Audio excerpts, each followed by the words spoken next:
vamos lá, tá? Acabou de acabar aqui, os jornalistas ainda estão por aqui, ó. A coletiva do presidente Mário Bittencourt aqui no CT Carlos Castilho já é noite já.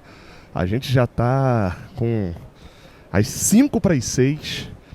Mas bem, coletiva longa, aquele padrão, né? Quase 2 horas. Mas a gente tem alguns assuntos importantes. Não vou ficar aqui mostrando trechos, porque a coletiva está completa, a gente transmitiu no Jornada, então, enfim, isso obviamente fica mais fácil para você acompanhar inteiro. Tem uma live aqui no Raiz Tricolor também, ali com a coletiva completa.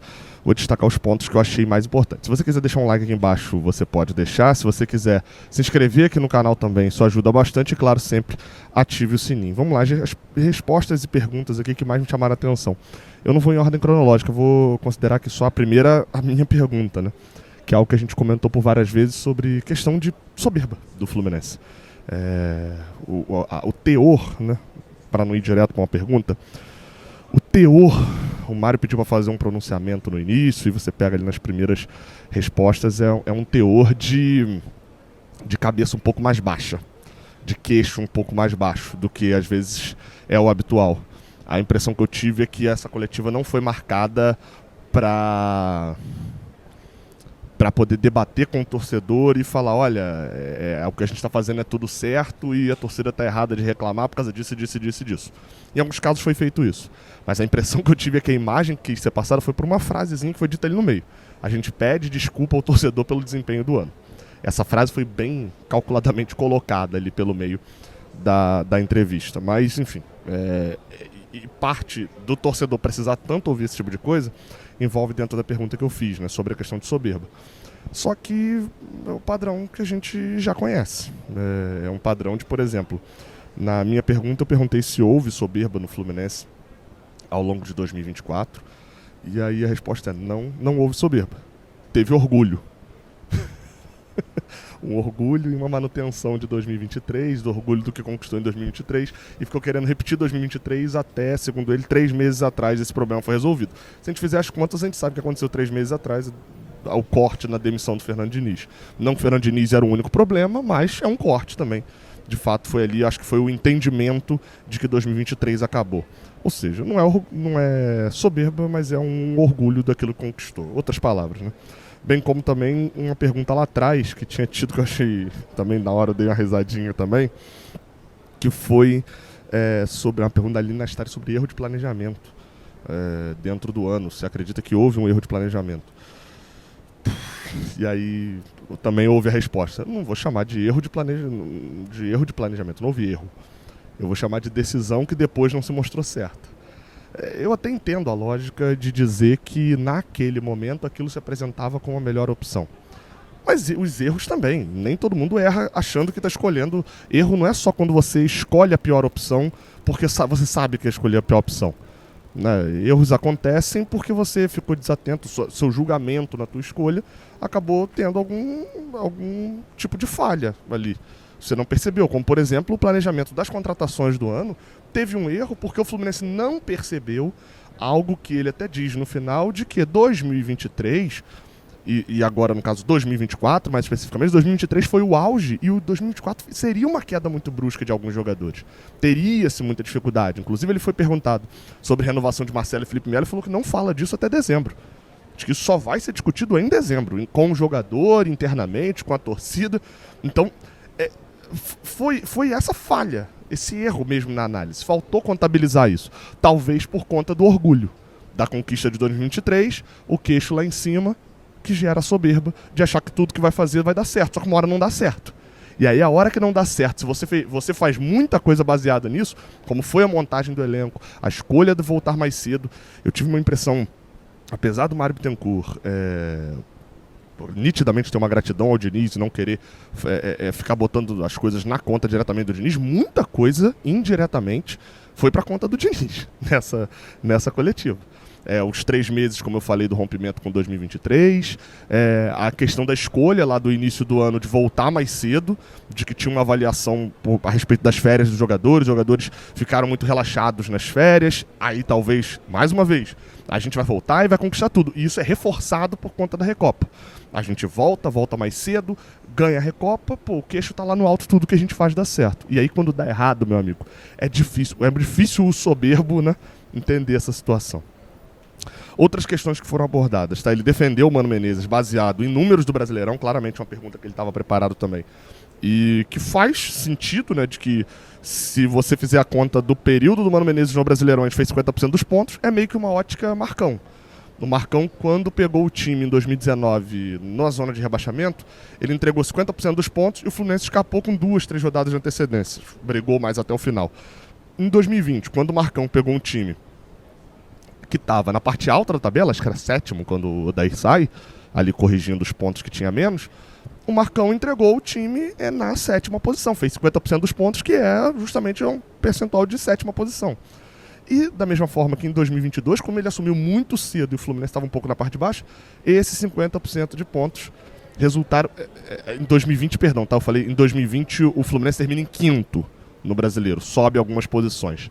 Em 2021 é que a gente pega na parte de baixo, faz 50% de pontos, mas como tinha muito campeonato pela frente, a gente termina em 7º e vai para a pré-Libertadores. Então, o Mano Menezes também, ele pegou o time afundado. Outra coisa também que ele fez questão de falar, e que eu acho que também vai nessa do Diniz, né? A gente estava afundado, fez 6 pontos no campeonato. E o recorde dos 6 pontos é o recorde. 11 jogos do Diniz, 2 jogos do Marcão. O 7º ponto vem na estreia do Mano. Então, nitidamente, veio uma defesa do Mano Menezes baseado no desempenho do Brasileirão, que de fato vem de 3 derrotas seguidas, né, dentro do Campeonato Brasileiro, mas o desempenho global é um desempenho de pontos aceitável para a gente escapar. Esse é o cenário de 2024, tá? Essa coletiva aqui ficou muito claro isso. O cenário que sobrou para 2024 é um cenário de escapar. Escapar do rebaixamento. Até falei aqui, Tom Baixo falou da reunião hoje mais cedo com outros torcedores, que nossa exclusiva do nosso Cauã Tinoco lá do Jornada KTO 1902, que falou que torcedores de algumas organizadas vieram aqui no CT para fazer uma reunião com o Mano Menezes, com o Marcão, com o Matheus Montenegro, que é o vice-presidente, com o Paulo Angione, com o Campinho também, que trabalha hoje no Fluminense.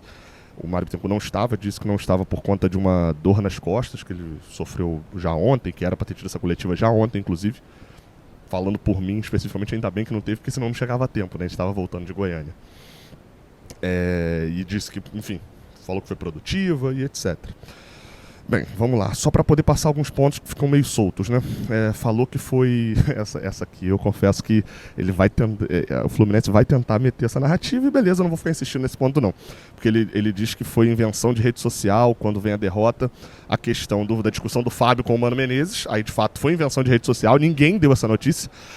Mas ele falou isso também da questão da discussão do Mano com o torcedor e o Mano Menezes falando vai cair eu e você. Curiosidade, isso não é invenção de rede social, isso foi dito na transmissão ao vivo da Globo e os jornalistas que estavam em Goiânia viram isso, tanto a gente do Jornada quanto a Bárbara Mendonça do GE. Globo. Então foi algo que a gente viu da arquibancada, mas como a gente não tem imagem, é a nossa palavra contra deles e eu não vou ficar brigando nesse momento para dizer que tô certo.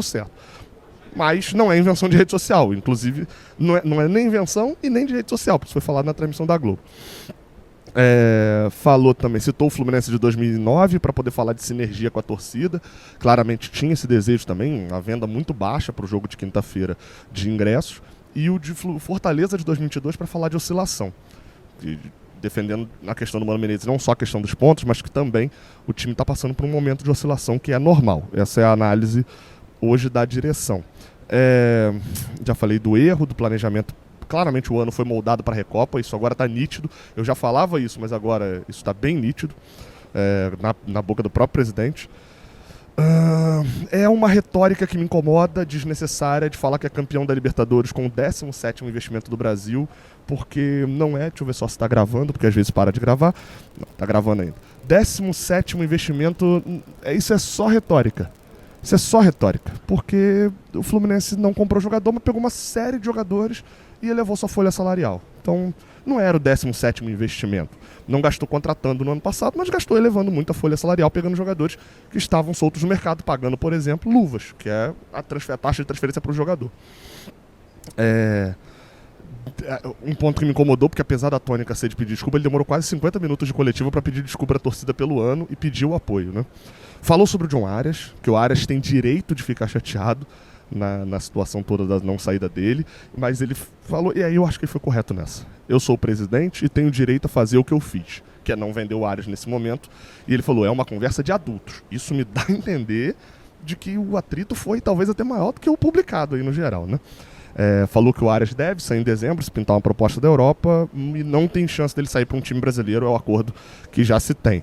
Falou sobre SAF, disse que o modelo já está definido, a análise de números já está definida e que até o final de outubro ou início de novembro finaliza a parte técnica do acordo que está sendo com um investidor específico, ou alguns investidores específicos, ele não detalhou muito, e que até o final do ano talvez essa votação já esteja acontecendo com o conselho, com o sócio, para aprovação desse investidor. O que isso me deixa bem claro? De que o planejamento financeiro desse ano está sendo feito completamente pensando nesse investidor chegando. Se der uma merda, a gente tá na merda pro ano que vem. O cenário é bem claro esse, pra mim. Deu uma travadinha lá no outro celular e eu tô completando com esse daqui. Cara, então, pra poder fechar era basicamente isso, né? Como eu falei, a questão da SAF, confirmou o valor da Superbet, que eu achei difícil, né? Um presidente falar abertamente de um valor assim. Sobre o orçamento, só justificou que as vendas foram mais altas, que eu acabei de falar também. E era basicamente isso. Assim, o jogo de quinta-feira é muito importante, Fluminense e Cruzeiro. É uma importância gigante. A impressão é que essa coletiva ela tinha uma ótica disso, de botar a cara. A gente falou que era importante o presidente Mário Bittencourt colocar a cara para poder, enfim, entrar, aparecer, para poder falar após não só a eliminação, mas assim, um cenário devastador, como diria o meu amigo Vilela. A última fala dele, né, especificamente, diretamente ali com os jornalistas, tinha sido após a demissão do Fernando Diniz. Então a gente está falando aí de muito tempo atrás, a gente está falando de mais de 3 meses. Opa, começou a apagar a luz. Então, enfim, era bom botar a cara. Esse jogo de quinta acaba sendo muito importante. Não espero o Maracanã cheio, pelo contrário, espero o Maracanã vazio mesmo. Acho que essa é a ótica, mas a gente não pode cair. Lessa falou muito bem ontem no giro do Jornada.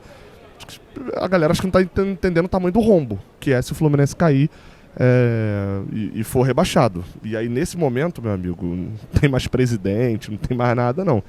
Isso aí tá tudo aqui, a análise que eu já fiz da coletiva fica pra história, como ficou Gil Carneiro de Mendonça, Álvaro Barcelos, Peter Simpson, de certa maneira, né, com aquela pífia campanha de 2013 que quase rebaixou a gente. Fica pra história, mas a gente é que vai sofrer na Série B. Então, enfim, a gente precisa ganhar, porque tudo que a gente não precisa nesse momento são 2 semanas remoendo uma derrota pro time do Fernando Diniz.